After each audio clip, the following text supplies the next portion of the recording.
Pemirsa, program vaksinasi COVID-19 yang digawangi oleh pemerintah dan digadang-gadang menjadi solusi ampuh bagi penanggulangan pandemi COVID-19 yang sudah berlangsung selama 1 tahun lebih, ternyata masih menuai pro dan kontra. Apa sebenarnya permasalahannya? Dan untuk membahas hal itu telah hadir bersama kita, yakni juru bicara program vaksinasi COVID-19 Provinsi Kepulauan Bangka Belitung, Dr. Bangun, yang sehari-hari juga menjabat sebagai Kepala Kantor Kesehatan Pelabuhan atau KKP Pangkal Pinang. Selamat pagi Pak Dr. Bangun. Selamat pagi. Bagaimana kabarnya nih? Alhamdulillah sehat. Saya harapnya juga sehat juga. Ya, puji Tuhan. Terima kasih Pak telah meluangkan waktunya untuk hadir dalam program iSpeak. Baiklah pemirsa, saya Frince Zeswa selama 30 menit ke depan akan memandu Anda dalam program Dialog iSpeak dengan tema Kenapa Vaksin COVID-19. Oke, Dr. Bangun. Pemerintah saat ini sudah memulai vaksinasi COVID-19 dan bagaimana seperti apakah roadmap pelaksanaannya dan bagaimana untuk Bangka Belitung sendiri? Jadi kalau vaksinasi COVID-19 ini oleh pemerintah dibagi ke dalam 4 tahap ya. Tahap pertama untuk tenaga kesehatan, kemudian tahap kedua itu untuk lansia dan golongan pejabat publik esensial termasuk golongan masyarakat ya, masyarakat terkait yang komunitas masyarakat kayaknya seperti pedagang, pelayanan publik seperti itu. Kemudian masyarakat usia lanjut, kemudian golongan 3 adalah masyarakat umum dan golongan 4 untuk seluruh masyarakat Indonesia. Jadi semuanya sudah diatur oleh pemerintah tahap demi tahapnya, sehingga target vaksinasi ini dalam setahun bisa selesai. Setahun berarti tahun 2021? 2021 ini sudah selesai di akhir tahun, di Desember sudah selesai. Sampai ke tahap masyarakat ya? Sampai keseluruhan masyarakat. Kalau saat ini udah sampai tahap mana nih Pak? Saat ini kita masih nakes. Jadi tenaga kesehatan itu berlaku di mulai awal Januari tadi, Januari sampai dengan minggu ketiga di bulan Februari. Kemudian di minggu ketiga bulan Februari ya, minggu terakhir sampai dengan bulan Mei itu untuk lansia dan pejabat publik dan layanan publik esensial. Semuanya itu nanti sampai dengan bulan 5. Rencananya nanti lansia mekanisme pembagian atau distribusiannya bagaimana Pak? Untuk lansia kan datanya sudah ada kan, kita data sudah dari Kemendagri sudah punya, dari Dukcapil sekarang sedang dilakukan pendataan. Kemudian dikirimkan ke kabupaten kota untuk diverifikasi terkait datanya. Kemudian setelah itu akan dikembalikan lagi untuk layanan vaksinasi. Jadi seperti itu. Oke, baik Pak. Rencananya ini ada berapa merek vaksin yang nanti akan diberikan kepada masyarakat? Kalau sampai saat ini masih menggunakan Sinovac ya atau CoronaVac. Untuk rencananya ada 5 jenis vaksin, ya jenis merek vaksin ya. Yang pertama Sinovac, yang kedua Novavax, yang ketiga punyanya Covax ya, kemudian yang keempat dari AstraZeneca, kemudian yang kelima adalah dari Pfizer. Jadi itu yang sudah disiapkan oleh pemerintah. Oke Pak, tentunya kalau merek vaksinnya yang berbeda itu akan ada keunggulan dan perbedaan dari vaksin masing-masing merek. Apa aja nih Pak perbedaan? Oh, jadi ya yang jelas dari produsen pembuatnya sudah berbeda ya. Jadi negara pengusungnya berbeda. Kalau dari efikasinya masing-masing sudah mempunyai efektivitas sendiri-sendiri ya. Kemudian dari jenisnya juga sudah berbeda. Yang kita gunakan sekarang ini adalah Sinovac ya, yang ada saat ini itu dari vaksin ya, jadi vaksin yang dimatikan, jadi inactive vaccination, jadi vaksin yang sudah dimatikan virusnya, virus yang sudah dimatikan.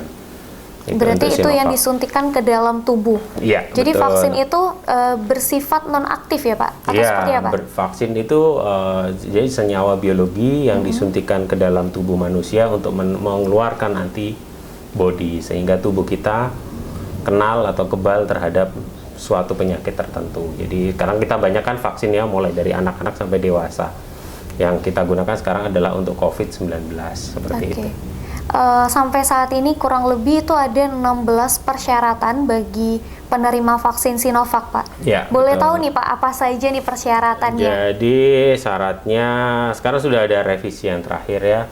Syaratnya itu bukan sebenarnya ada 16 persyaratan, itu 16 penapisan. Jadi itu screening yang dilakukan oleh tenaga kesehatan di meja 2. Jadi nanti di meja 2 ada 16 pertanyaan yang ditanyakan. Salah satunya apakah dia punya penyakit komorbid atau tidak.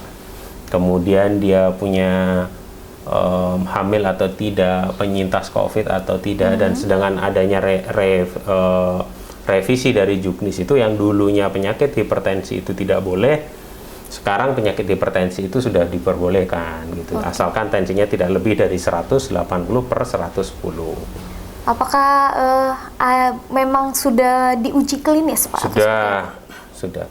Pasti sudah di pemerintah pasti mengeluarkan Juknis itu pasti sudah berdasarkan uji klinis, berdasarkan kajian-kajian, dan sudah berdasarkan rekomendasi dari Badan POM dan dari organisasi badan yang melakukan pengawasan terkait vaksinasi. Jadi sudah dilakukan uji sehingga memberikan rekomendasi bahwa penyakit komorbid boleh divaksin. Itu juga ada rekomendasi dari PAPDI, ada dari Perki ya, penyakit jantung. Kemudian sudah ada rekomendasi dari ITAGI dan dari BPOM terkait keamanan terkait orang-orang yang komorbid tersebut. Oke, berarti pemerintah sudah menjamin ya Pak ya? Ya, pemerintah menjamin ya dengan adanya surat edaran dari BPOM terkait UEA, tambahan terkait UEA bahwa komorbid, lansia sudah boleh dilakukan vaksinasi. Oke, baik Pak. Kalau ada nih merek berbeda, itu apa saja persyaratannya bagi penerimanya gitu? Karena kan kalau Sinovac persyaratannya itu seperti yang Bapak sampaikan tadi. Nah, kalau merek lain bagaimana? Kalau untuk merek lain persyaratannya sama. Jadi rekomendasi terkait vaksinasi itu adalah sama. Itu sudah dikaji oleh teman-teman dari ITAGI maupun dari WHO. Jadi syaratnya sudah sama, dan itu mereka sudah melalui penelitian terkait keamanan dan efektivitas vaksinasi COVID-19. Oke, dokter, banyak sekali nih pernyataan di luar sana yang mengatakan karena merek vaksin yang berbeda itu menyatakan bahwa status sosial di masyarakat untuk pejabat berbeda, untuk masyarakat berbeda, yang itu yang membuat pemikiran masyarakat tidak mau untuk divaksin. Bagaimana pernyataan dok? Sebetulnya enggak, semuanya sama yang diberikan itu, mulai dari masyarakat sampai dengan pejabat pimpinan tinggi negara ya, sampai dengan masyarakat atau masyarakat lah, masyarakat pada umumnya itu sama sebenarnya. Contohnya yang kemarin adalah presiden kita mendapat vaksin adalah Sinovac atau CoronaVac. Sama juga teman-teman tenaga kesehatan dan teman-teman yang sekarang sudah divaksin, mau tenaga nakes itu mulai dari tenaga kesehatannya sampai dengan cleaning yang bekerja di pusat layanan kesehatan, jadi mulai security, tenaga kesehatan, pendukung tenaga kesehatan itu juga sama divaksin dengan Sinovac. Juga gubernur kita itu juga divaksin oleh Sinovac, yang teman-teman yang lain juga Sinovac. Jadi sama, tidak ada yang membedakan. Yang membedakan adalah sekarang ketersediaannya adalah Sinovac. Nanti begitu ada yang lain ya kita menyesuaikan dengan Juknis. Siap, terima kasih Pak. Bangun, kita istirahat sebentar. Baiklah pemirsa, tetaplah dalam program iSpeak.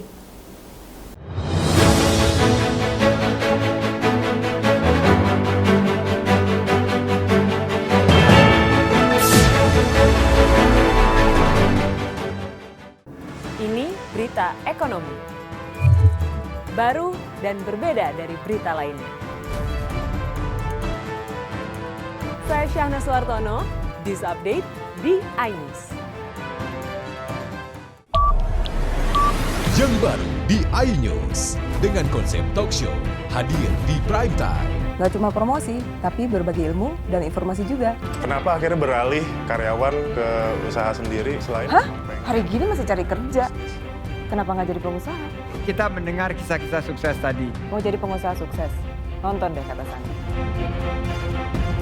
Kata Sandi hanya Di iNews. Call Me Mel hadir kembali. Ini bagus banget loh. Udah tahu. Kita lanjutin perjalanan kita. Lebih seru dan lebih heboh. Ih, Kenta lu imut banget sih, gak ada Tyson, gue bawa pulang lo.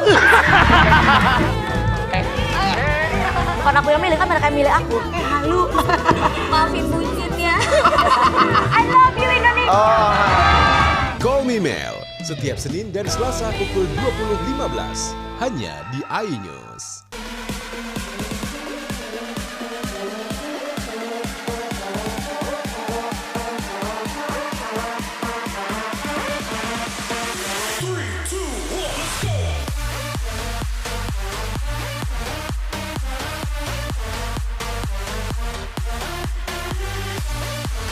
Pukul 1 siang.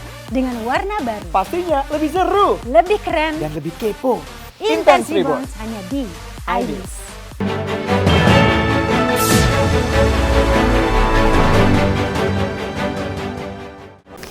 Pemirsa, vaksinasi sebenarnya sama dengan imunisasi, yang intinya adalah memperkuat imun tubuh agar tubuh relatif lebih kuat terhadap sebuah virus. Tetapi kenapa banyak sekali polemik vaksin COVID-19 di luaran sana? Gimana nih, Dokter Bangun? Secara medis, upaya vaksinasi memang adalah upaya yang logis untuk menghadapi pandemi. Tetapi kenapa banyak sekali polemik di luar sana tentang vaksin COVID-19? Iya, jadi vaksinasi itu memang sesuatu yang sangat logis ya untuk dilakukan dalam mengatasi pandemi. Kita ketahui vaksinasi itu atau imunisasi lah, itu sudah dilakukan mulai bertahun-tahun, beratus tahun yang lalu lah, atau berpuluh-puluh tahun. Jadi banyak sekarang penyakit-penyakit yang sudah kita tangani dengan vaksinasi. Contohnya campak sudah eradikasi dengan adanya program vaksinasi. Sudah nggak ada campak. Kemudian ada TB, ada hepatitis B, ada hepatitis A, ada typhoid. Semuanya itu adalah penyakit yang bisa dikendalikan dengan imunisasi, ya, dengan vaksinasi. Nah, bagaimana dengan COVID sendiri? COVID sendiri ya memang sangat relevan secara medis ya. Untuk mengurangi pandemi ini. Ini sudah terbukti dari penelitian terkait efektivitas dari vaksinasi. Jadi contohlah vaksin yang kita pakai sekarang, Sinovac itu di Brasil itu efektivitasnya 91%. Jadi dari 100 orang 91 itu menimbulkan antibodi yang cukup. Sedangkan kita di Indonesia 65%, 65,03% terkait efektivitasnya. Jadi mampu melindungi 65,3%. Kemudian di Brasil yang semula 70%, kemudian jadi 50%. Dan itu sudah sesuai dengan dari WHO. Kalau WHO menyarankan efektivitas vaksinasi adalah lebih dari 50%. Itu sudah boleh digunakan terkait vaksinasi. Dan vaksin yang kita gunakan sudah 65% ya efektivitasnya, sehingga sudah bisa digunakan oleh masyarakat dan sangat logis digunakan untuk masyarakat. Yang sebenarnya menjadi polemik pro dan kontra di kalangan masyarakat itu apa, Pak? Yang menjadi polemik biasanya adalah keamanan dan kehalalan vaksinasi. Itu yang menjadi polemik di awal-awal vaksinasi ini mau dicanangkan. Jadi yang pertama mengamankan apakah vaksin ini aman sih gitu digunakan oleh masyarakat kita, dan kenyataannya vaksin ini sudah aman. Itu karena vaksin ini sudah meliputi kajian-kajian penelitian yang dilakukan tentang obat-obatan dan vaksinasi. Jadi dia udah harus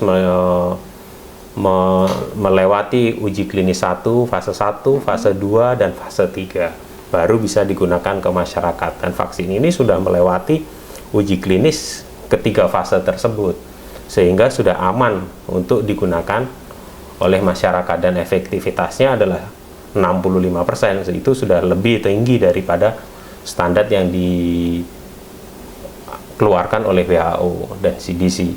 Kemudian bagaimana tentang kehalalannya? Kehalalannya sudah kita nggak perlu meragukan lagi, karena sudah ada dari POM ya, LPPOM MUI ya, sudah mengeluarkan fatwa bahwa terkait keamanan dari vaksin ini. Jadi sudah bisa dipastikan bahwa vaksin ini aman dan halal. Jadi masyarakat sudah nggak perlu ragu-ragu lagi terkait dengan beberapa berita-berita hoax di luar sana. Iya, ya. betul. Karena betul. pemerintah sudah mewujudkan keinginan masyarakat udah aman, Betul. sudah halal. Betul, keamanan sudah, halal juga sudah. Jadi semuanya sudah, tinggal sekarang bagaimana kita dari semua stakeholder nih kita ajak sebagai berita, ya baik media maupun masyarakat, tokoh masyarakat, kita ajak untuk menyampaikan kepada masyarakat terkait keamanan dan kehalalan vaksin ini. Makanya pada saat vaksin pertama itu kita panggil dari yang kita vaksin pertama adalah pejabat publik dulu. Untuk menyatakan untuk bahwa menyatakan benar, ya? bahwa vaksin ini memang aman gitu loh. Oke. Dari pejabat daerah kita vaksin. Kemudian dari organisasi profesi ada ketua ID. Juga ada di kepala dinas kesehatan, ada Kapolda dan Rem. Kita divaksin terlebih dahulu di sini untuk memastikan keamanan. Kemudian bagaimana tentang kehalalannya, waktu itu kita juga perwakilan dari teman-teman NU, dari teman-teman MUI juga menghadiri, dari teman-teman waktu itu ada dari Kristen ya, Kristen Katolik, maupun dari berbagai macam agama untuk ikut, sehingga untuk memastikan keamanannya dan kehalalannya. Saya kira itu sudah. Jadi masyarakat sekarang intinya adalah yang penting mari kita melihat berita-berita yang betul. Kalau memang ada berita yang tidak kurang atau yang dia ragu, silahkan tanya ke pusat kesehatan masyarakat terdekat atau layanan medis terdekat, bisa ke puskesmas untuk kebenarannya. Saya kira. Oke. Pak Bangun, ada salah satu statement di sini Bapak boleh menyanggah ataupun sekaligus menjawab pernyataan statement ini, yaitu membangun kesadaran masyarakat akan untuk menerima vaksin ternyata sama sulitnya dengan mengatasi pandemi itu sendiri. Gimana menurut Bapak? Ya, betul juga. Membangun kesadaran masyarakat itu susah untuk mengatasi pandemi. Contoh kita membangun masyarakat untuk pakai masker lah ya. Sekarang kan susah juga kan untuk tidak berkerumun, itu juga susah dengan berjalannya waktu, itu susah. Tapi kalau terkait kesadaran masyarakat untuk mengikuti vaksinasi itu karena ada berita-berita hoax yang bersebaran sebetulnya. Sehingga sekarang ini sudah zaman digital, sehingga ada satu berita itu sangat mudah kita men-share yang kita nggak tahu kebenarannya. Jadi harapan kita sih kalau Anda masyarakat menerima berita-berita itu jangan langsung share lah, tapi dicari tahu dulu kebenarannya. Oke, baiklah Pak Bangun, kita akan lanjutkan sebentar lagi. Pemirsa, tetaplah bersama kami dalam program I Speak, karena selanjutnya ini kita akan membahas tentang lonjakan kasus terkonfirmasi positif COVID-19 di Provinsi Kepulauan Bangka Belitung.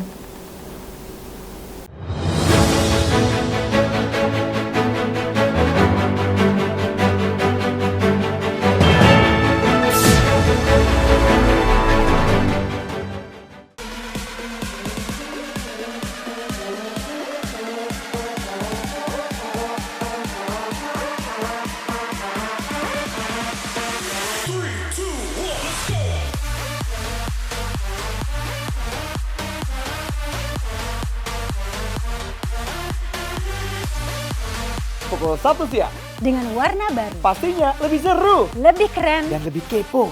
Intense Intense Reborn hanya di IBIS. Ini dia Sandiaga Uno. Wow, ini luar biasa nih. Tips usaha berani mengambil resiko keluar dari zona nyaman. Buat anak-anak milenial, mereka harus proaktif, harus jemput bola. Kata siapa? Kata Sandi. Kata Sandi, setiap Senin pukul 18.30 live hanya di iNews. Wah. Kayak jawara nggak? Ini berita ekonomi. Baru dan berbeda dari berita lainnya. Saya Syahna Suartono, This Update di iNews. Yang baru di iNews dengan konsep talk show hadir di prime time. Gak cuma promosi, tapi berbagi ilmu dan informasi juga. Kenapa akhirnya beralih karyawan ke usaha sendiri selain? Hah? Hari gini masih cari kerja. Kenapa nggak jadi pengusaha? kita mendengar kisah-kisah sukses tadi. Mau jadi pengusaha sukses? Nonton deh Kata Sandi. Kata Sandi hanya Di iNews.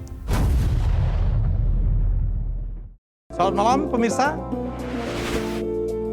Bapak sadar nggak menggantikan seorang menteri yang sangat populer? Ahmad Saroni mengatakan waktu saya gembel dulu. Seberapa gembel sih Anda dulu? Di Wuhan, apakah Wuhan, ya. akan vaksin yang sama, Pak? Benih lobster. Yang sebelumnya dilarang untuk ditangkap sekalipun. Jangan jadi pejabat untuk jadi orang kaya. Salam inspirasi. After Hours with Helmi Yahya setiap Jumat pukul 18.30 live hanya di iNews. Call Me Mel hadir kembali. Ini bagus banget loh. Udah tahu. Kita lanjutin perjalanan kita. Lebih seru dan lebih heboh.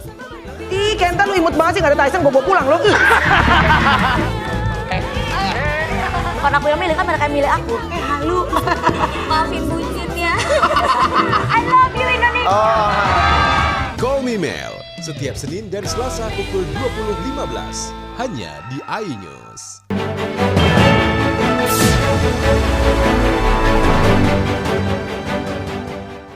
Program vaksinasi COVID-19 telah digulirkan, tetapi justru kasus positif COVID-19 semakin meningkat, termasuk ke Provinsi Kepulauan Bangka Belitung, khususnya Kota Pangkal Pinang. Lalu apa yang sebenarnya terjadi? Dokter, apa penjelasan pemerintah terkait lonjakan kasus terkonfirmasi akhir-akhir ini yang mulai meningkat tajam?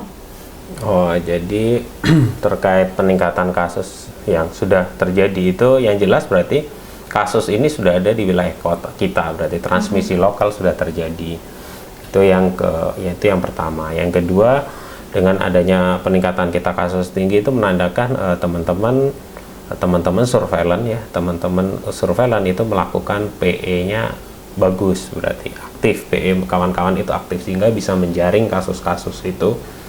Yang kasus-kasus itu bisa terjaring semuanya, jadi PE-nya bagus, jadi ada kasus dilakukan tracing sehingga diketahui yang positif juga bertambah. Yang kedua, kita bisa melihat kemungkinan ya bagaimana terkait kesadaran masyarakat terkait penggunaan protokol kesehatan yang kita lihat sedikit kita lihat agak berkurang lah dengan akhir-akhir ini. Kita bisa melihat sendirilah itu. Jadi harapan kita memang vaksinasi ini adalah harapan kita sekarang. Jadi harapan kita vaksinasi ini bisa segera dilakukan kepada seluruh lapisan masyarakat sesuai dengan program, masyarakat bisa menerima sehingga kita bisa melakukan intervensi terkait itu.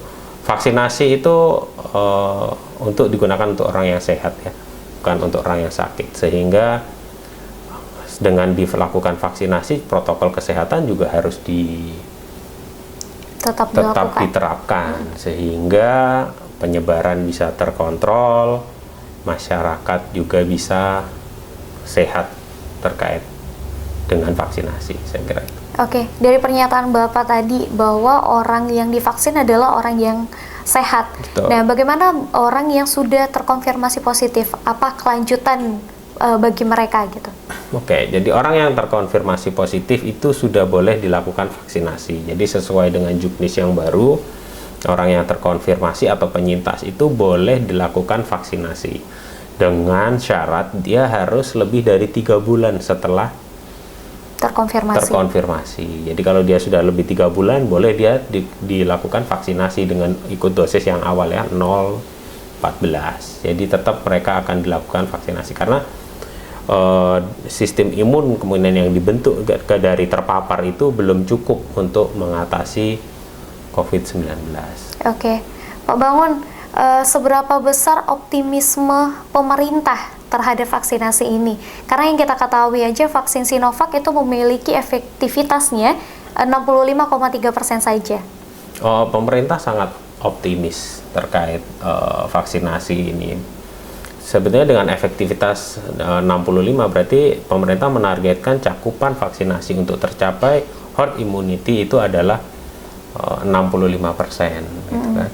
Dan pemerintah menargetkan dalam 1 hari itu bisa 1 juta dosis diberikan ke masyarakat per hari supaya kita bisa segera seluruh masyarakat. Jadi pemerintah optimis dengan melakukan perbaikan sistem pelayanan vaksinasi. Jadi kalau dulu masyarakat itu kan harus menerima SMS blast tuh. Nah, sekarang sudah nggak perlu lagi, mereka tinggal datang ke Vaskes, sudah terdaftar sesuai dengan jadwalnya, dia bisa langsung dilakukan vaksinasi. Jadi pemerintah sangat optimis dengan memudahkan masyarakat untuk menerima layanan vaksinasi COVID-19. Baiklah, untuk closing statement nih, apa yang dapat Pak Dokter sampaikan kepada masyarakat di rumah untuk tentang perbincangan kita kali ini? Jadi yang untuk closing statement ya, jadi yang pertama masyarakat jangan terbawa dengan berita hoax-hoax yang ada di luaran sana sangat banyak terkait vaksinasi. Masyarakat jika tidak ingin mengetahui kebenaran terkait vaksinasi bisa menghubungi petugas kesehatan di puskesmas atau menelpon ke 119. Itu adalah call center dari Kementerian Kesehatan untuk vaksinasi. Jadi bisa menghubungi itu. Itu yang pertama. Yang kedua, vaksinasi ini adalah program pemerintah untuk mengatasi pandemi. Jadi harapan kita semua masyarakat bisa mengikuti berbondong-bondong hadir mengajak keluarganya untuk datang dalam acara vaksinasi. Tempat layanan vaksinasi sudah cukup banyak dibuka, tinggal datang sesuai dengan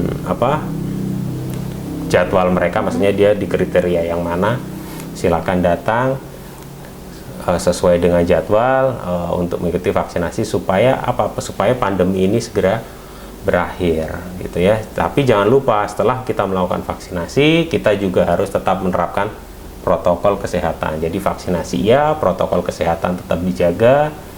Terus kemudian kita harus tetap menjaga perilaku hidup bersih dan sehat dengan makanan bergizi, olahraga rutin supaya sistem imun kita tetap terjaga. Baiklah, terima kasih Dr. Bongon telah hadir dalam program iSpeak dan sudah menemani saya untuk berbincang-bincang.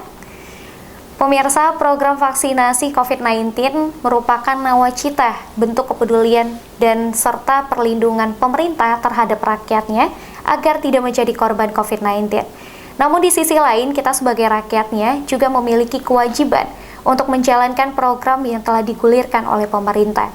Dan pastinya itu untuk kebersamaan kita dan juga untuk supaya bangsa ini terhindar dari ancaman COVID-19 yang benar-benar nyata. Demikianlah perbincangan kita hari ini.